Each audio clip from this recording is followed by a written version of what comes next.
നമ്മുടെ MP-യുടെ mineral policy കേന്ദ്രവുമായി ബന്ധപ്പെട്ട പോളിസിയാണ്. നമ്മുടെ MP-യുടെയും MLA-യുടെയും സജീവമായ പരിശ്രമം കൂടി ഈ സ്ഥാപന മന്ത്രിയുടെയും കൂടി സജീവമായ പരിശ്രമം ഈ സ്ഥാപനത്തിന്റെ ഉയർച്ചയ്ക്ക് വേണ്ടി ഉണ്ടാകും എന്നെനിക്ക് ഉറപ്പാണ്.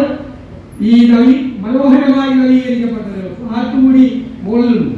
അങ്ങനെ മനോഹരമായി നവീകരിച്ച ഈ ഓഫീസ് നവീകരിക്കാൻ നേതൃത്വം കൊടുത്ത എന്റെ ഏറ്റവും പ്രിയപ്പെട്ട സഹപ്രവർത്തകരായ ജയകുമാർ ഉൾപ്പെടെയുള്ള ശ്രീജിത്ത് ഉൾപ്പെടെയുള്ള എല്ലാവരും എനിക്ക് സഹോദരന്മാരെ പോലെയാണ് അവരെല്ലാവരും. ഇവിടെ INTUC ആളുകൾ ഞാൻ ഇതിന് പോയാൽ ഇവിടെ കയറാതെ പോകാറില്ല. അത്രമാത്രം ഹൃദയബന്ധമുള്ള എന്റെ സഹോദരന്മാരെ പോലെയുള്ളവരാണ് അവരെല്ലാവരും. ദിനപ്രയത്നം നടത്തിയിട്ടാണ് ഇങ്ങനെ ഒരു സ്ഥാപനം ഉണ്ടാക്കിയത്.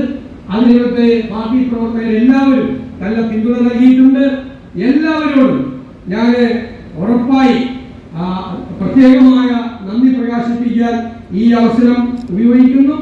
ഇവിടെ ഉയർന്നു വന്നിട്ടുള്ള മാലിന്യ പ്രശ്നങ്ങൾ ഉൾപ്പെടെയുള്ള കാര്യങ്ങൾക്ക് പരിഹാരമുണ്ടാകും.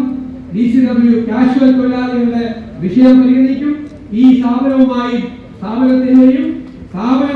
ബന്ധപ്പെട്ട തൊഴിലാളികളുടെയും ഈ പ്രദേശത്ത് ജീവിക്കുന്ന സാധാരണ മനുഷ്യരുടെയും എല്ലാ സങ്കടങ്ങൾക്കും പരിഹാരമുണ്ടാക്കാൻ ഗവൺമെന്റ് മുൻകൈയെടുക്കും എന്ന് മാത്രം വിനയപൂർവ്വം സൂചിപ്പിച്ചുകൊണ്ട് നവീകരിച്ച INTUC ഭവന്റെ ഉദ്ഘാടന കർമ്മം നിർവഹിച്ചതായി അറിയിക്കുന്നു. നന്ദി.